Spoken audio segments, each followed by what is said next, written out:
again. It's me.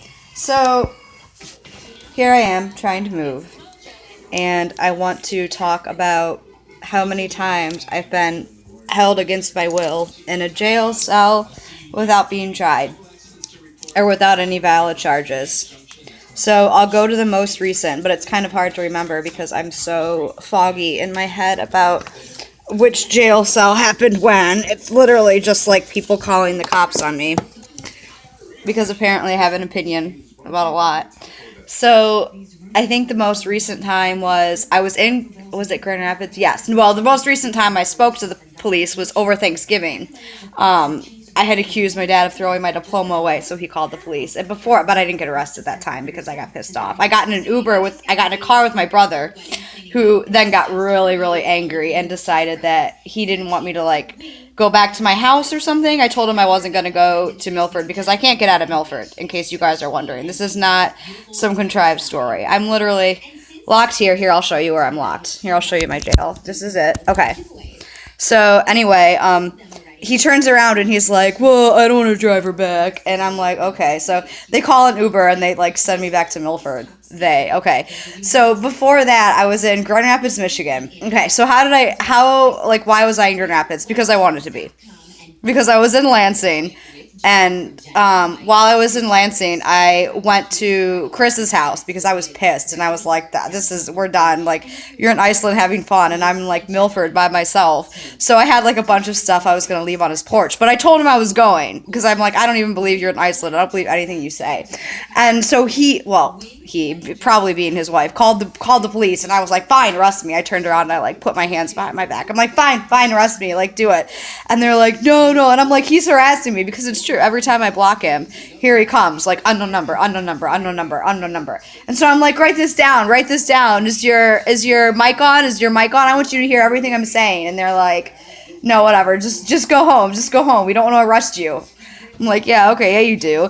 And so then I'm like, fuck this. I need a vacation. So I had my car at this point because I've been battling for my car for the past year and a half. So at this point, I had my Honda.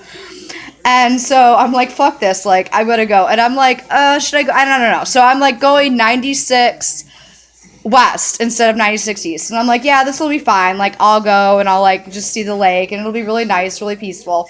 And I'm like, no big deal. I don't have much money to spend, but that's fine. It'll just be a couple days, whatever.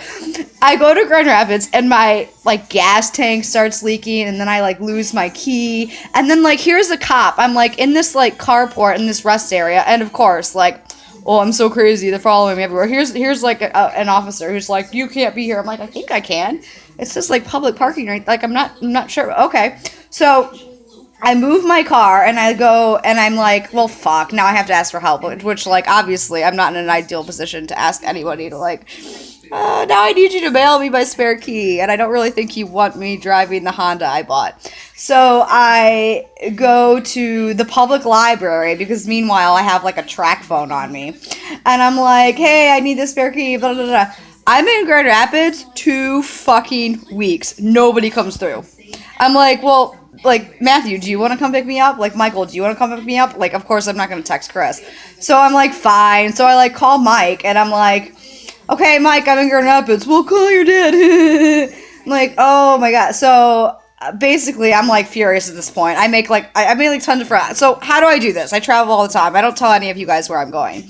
I go to websites like Airbnb. I go to websites like Couchsurfing, and then I make friends. And it's really easy to travel on no money doing this. So that's okay. So I'm there. I make friends with the homeless community. By the way, get your shit together in Grand Rapids, Michigan, homeless people. It's kind of iffy to be a hipster and then also have a serious homeless problem. We're definitely crossing the line, but these people are beyond awesome. The people living in Grand Rapids, Michigan, beyond awesome. Shout out to all of you guys who are I'm gonna keep you safe and we're gonna do this, and I don't know why you don't have your car. They were so nice. But then I'm in a hotel room and I'm pissed. I'm pissed at everybody. So I go online because I don't really use the internet for anything normal. I don't use Facebook for anything normal. So I go online and I'm yelling at everybody, and I'm talking to my high school friend who I should have obviously been more careful this time around, but I'm I just want to hang out with you.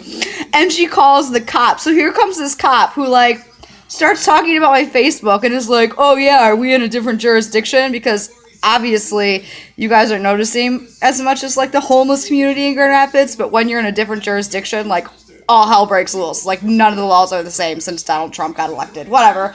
So I don't get arrested that time. I'm like, okay, well I have parents. I guess I can pretend that they're relevant. So I call them, and I call them from like a church because like my charger's breaking, and I'm like, hey, and they like keep hanging up on me, and I'm like, right. So my dad is like, okay, well I'll get, like, you have to find your way to this hotel room by yourself, but I guess I'll like pay with points. So anyway, okay, here's how I get arrested. So I am in this hotel room, and it's like a nice place, whatever. And the like guy behind the counter starts flirting with me, and I'm kind of like already